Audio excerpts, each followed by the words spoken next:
পৃথিবীতে কেউ আছে আল্লাহ ছাড়া আপনার? হ্যাঁ, পৃথিবীর সবাই ধোঁকাবাজ। আপনার স্ত্রীও ধোঁকাবাজ, স্বার্থের জন্য আপনার সাথে আছে। আপনার সন্তানও ধোঁকাবাজ, স্বার্থের জন্য আপনার সাথে আছে। স্বার্থহীন, নিঃস্বার্থভাবে পৃথিবীতে যদি কেউ আপনাকে ভালোবেসে থাকে, সেটা কে? আপনার প্রতিপালক। তো আল্লাহ সুবহানাহু ওয়া তাআলার এই ভালোবাসার গুরুত্ব আমাদের বুঝতে হবে এবং আমাদের উচিত যত দ্রুত সম্ভব আল্লাহর দিকে ফিরে যাওয়া। আজকেই তওবা করে আল্লাহর দিকে ফিরে যাওয়া।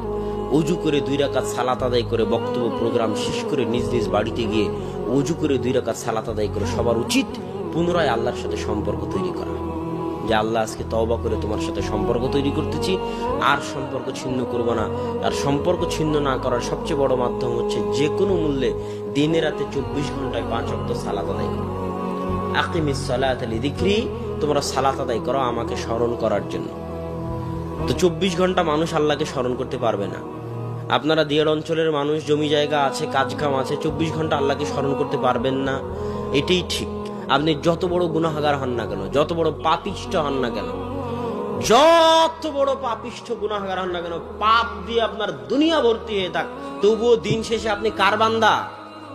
আরে আল্লাহর এরিয়া থেকে আপনি কোথাও যেতে পারবেন? আসমান জমিনে মানুষ যেখানেই যাক না কেন, ওটা কার রাজত্ব?